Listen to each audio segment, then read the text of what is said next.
MP Kesineni Nani వ్యాఖ్యలపై మంత్రి నారాయణ స్పందించారు. ఆయన ఆవేదనను అర్థం చేసుకుంటామని చెప్పారు.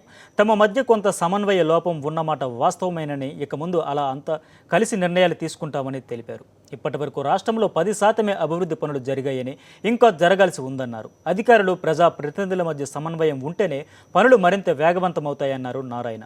అన్ని సమస్యలను త్వరలోనే అధిగమిస్తామని చెప్పారు. సూచన తీసుకుంటాం. ప్రతి ప్రజానికి ఇచ్చిన సూచనని, ప్రతి పౌరుడు ఇచ్చిన సూచనని ఖచ్చితంగా తీసుకొని పాజిటివ్ యాంగిల్లో రాష్ట్రం డివైడ్ అయిన తర్వాత ఈ యొక్క ఐఏఎస్, ఐపీఎస్ ఆఫీసర్లు ఉద్యోగాల డివిజన్ సరిగా లేనందువల్ల వాళ్ళకే క్లారిటీ లేదు. అందువల్ల సిస్టమ్ కొంత అయింది. నిన్నగాక మన ప్రైమ్ మినిస్టర్ గారు ఫైల్ మీద సైన్ చేశారు. ఐ థింక్ 1 వీక్లో ఒక క్లారిటీ వస్తుంది. వచ్చిన తర్వాత సీఎం గారు ఏదైతే కోరుకుంటున్నారో, ప్రజాప్రతినిధులు, ప్రజానాయకులు ఏదైతే కోరుకుంటున్నారో 100% ఈ రాష్ట్రంలో ఆంధ్రప్రదేశ్ ముఖ్యమంత్రి యొక్క ఆధ్వర్యంలో జరిగి తీరుతుంది.